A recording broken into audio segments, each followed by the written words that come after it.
I created a monster in my last video when one of my 21 spray foam gourds grew teeth and tried to gnaw its way free. And today I'm going to show you how it happened.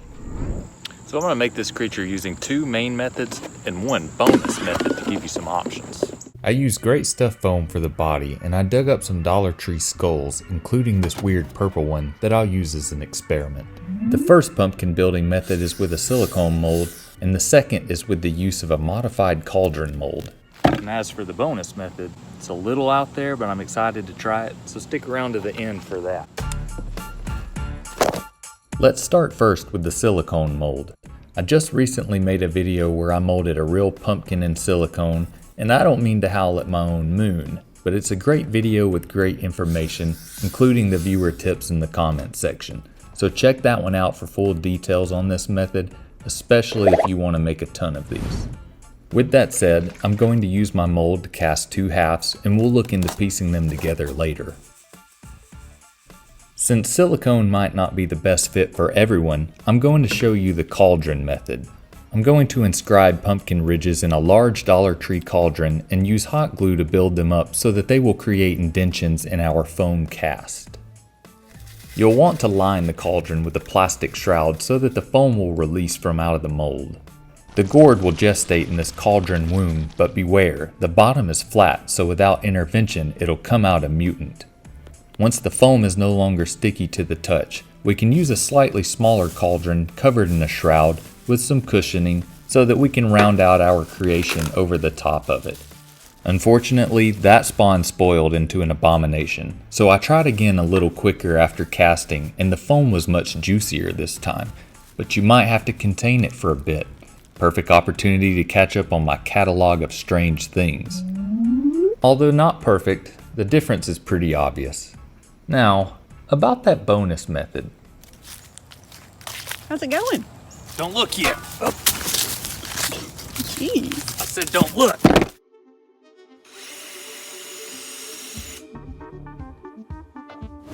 So the scientist is a bit secretive at the moment, but we can go ahead and prepare our skulls for surgery. They might need a little makeover, but we don't want our skulls exhumed from a sewer, so a black acrylic wash sinks into the cracks to balance out the detritus. Make sure to wipe it back to keep our beautiful bone structure popping. As for the strange purple one, I used the same technique with different colors. Let's prep our pumpkin slices for fusing. You'll first need to cut some off the back so that the halves fit together appropriately, leaving a gap in the front slightly thinner than your skull's width. I then carve some out of the interior so that the skull can nestle in delicately. A little more spray foam acts like a glue for putting them together, and you can use masking tape and toothpicks to keep it together while curing. Later, we can shave off any unsightly bits and shape up our stem if we need to. Speaking of which, if you use the cauldron method, you have no stem. For mine, I use scrap foam cuts and arrange them in something resembling a stem, and I'll shape it up later. I'm going to go ahead and shimmy the skull inside. It might sound counterintuitive to do this before painting, but I have my reasons. You could do this step later if you wanted, but I will mask it off to protect it from the evils to come. It's time to create these stringy, rippy effects.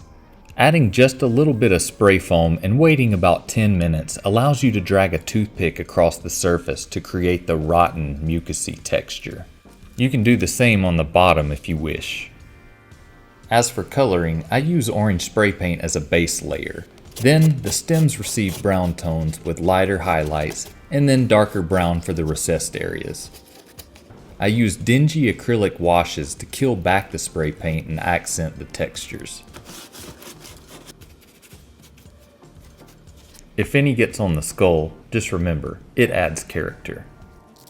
Now we can finally carve this creep as if the skull is trying to flee from its very own flesh. Oh, but before we forget, we'll need to open up the sewer to place in a light. Interestingly, I think I did a better job with the one from the last video, but here's the two silicone method pieces for comparison. As for the method 2 gourd, I left it uncarved and it's reminding me a bit of Cloister, or maybe Jack Nicholson from The Shining. Okay, but what about that bonus method? I told you it was going to be a little out there, so I wanted to prove I could use dirt as a mold. And since I got some interesting fan mail last time about how I'm destroying the planet, don't worry, I'm using more plastic to line the hole. But this method won't create just any ordinary pumpkin. Oh no, not even close. It's something that should have stayed buried. No, it can't actually be. Yep, it's a Labubu face.